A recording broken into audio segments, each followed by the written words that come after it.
Daily video log. We've had 7 days of constant bombardment.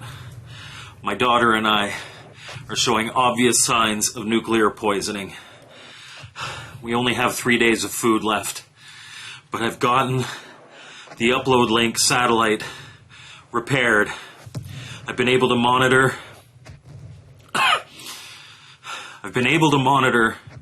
some communications, but it's mostly just between the robots, telling them different places of interest for materials to make more. Hello? Is anybody out there? My dad's terribly hurt. I did what I could, but he needs a doctor. Help! Help us! Help us! Please!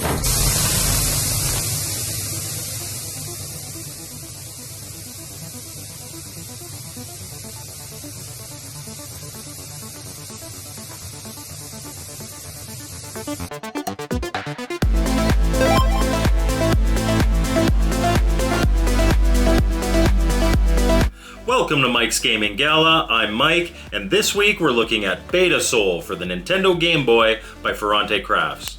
I got my copy from Good Deal Games.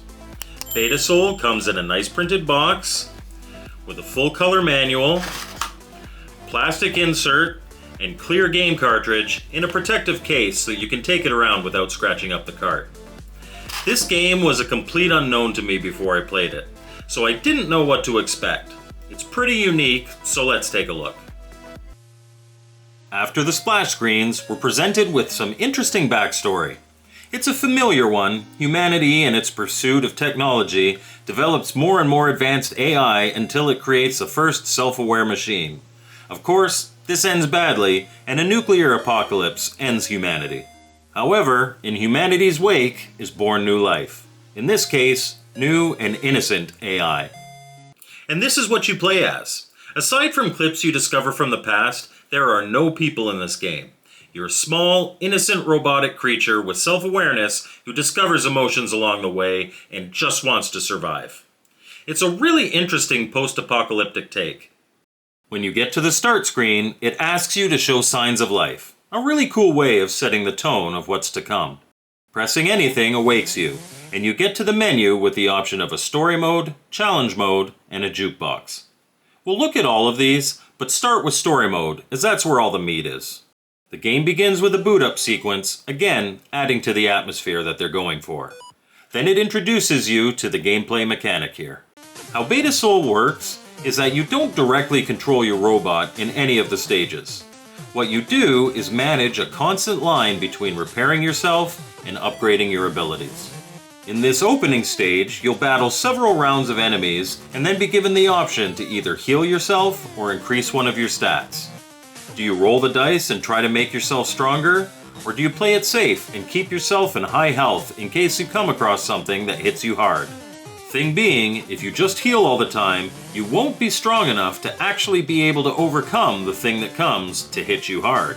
You'll also have moments where you level up, which shows you a stat screen where you'll have points to allocate, much like in traditional RPGs.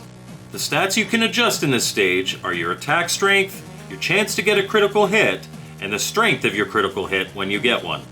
This first stage isn't difficult, but what it does do is get you familiar with how the game operates. At the end of stage 1, the game warns you that a more threatening creature approaches, so you may want to repair here. Hopefully you've upgraded enough before getting here, because if you haven't, your game might be over pretty soon. Otherwise, it should be a breeze. Stage 2 puts a twist on the routine that you've gotten used to. Now you have to upload data by interfacing with a failing system that is overheating. Here, instead of having a choice to upgrade, you have a choice to upload. The stakes are ramped up a bit though, as because it's overheating, the temperature acts as a sort of timer here. Successfully completing that, the game changes once more, and here it broadens in scope. You've now got access to a laboratory that you can use to upgrade yourself, but the lab is in disrepair. Here you'll be able to explore the surrounding area to scrounge for materials needed to repair the lab, which you do in stages, and for each stage of repair, you'll unlock a new set of upgrades for yourself. But maybe we're getting ahead of ourselves. The hub here is a computer monitor with some selections. The first is statistics, and when you click here you can see your stats, including a couple new ones, regeneration and backups. Clicking on laboratory shows you all the levels of repair for the lab, as well as your resources up top. The repairs are numbered and you have to do them in order. Upgrades are, you guessed it, upgrades that you can perform on yourself that will increase your stats. You'll notice that they all have numbers in the bottom right of them, and these correspond to the lab upgrades. Complete level 1 lab repairs and you can do level 1 upgrades, and so on. So, how do you get the materials to do all this? Click exit and you'll get a map screen where you can go and explore other buildings to gather what you need. Any given location will have a familiar look, where you battle enemies. The difference being that the only option you get here is to either continue on or return home. The longer you fight, the more resources you'll get. But if you die, you'll lose everything and you need a backup to take your place. Although, in casual mode, you have unlimited backups. As you explore and as you upgrade, you'll discover little things from the past that will awaken emotions in you that will affect your stats. In fact, the intro to this review was a dramatization of a couple clips that you find. Continue upgrading the lab and yourself, but pro tip, make sure you complete every upgrade that you can before you do the final lab repair.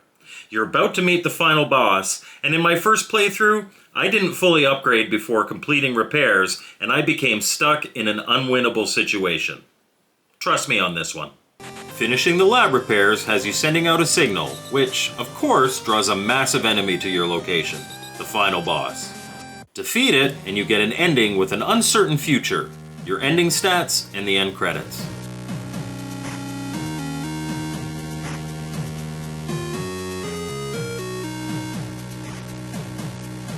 Back to the menu, we have Challenge Mode. In Challenge Mode, you'll start by assigning a set number of points to the various stat categories. And then you enter an endless battle mode where you're trying to keep a reactor running as efficiently as possible while also repairing yourself. Play as long as you can without dying or letting the reactor fail to get as high a score as you can. Last but not least is a jukebox, which has the music from the game laid out for you to play. And that was Beta Soul for the Nintendo Game Boy. So what did I think?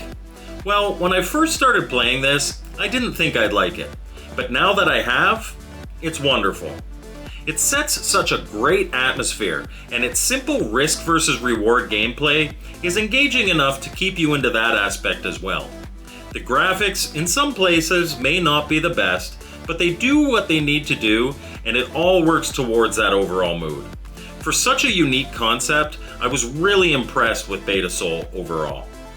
Add to that, there's pretty decent length of play here as well, and you have a winner. In casual difficulty, you can expect story mode to take about an hour, but then on top of that, you have other difficulty levels and the challenge mode, which both add replayability. If you're looking for a unique Game Boy game, I'm happy to recommend this one.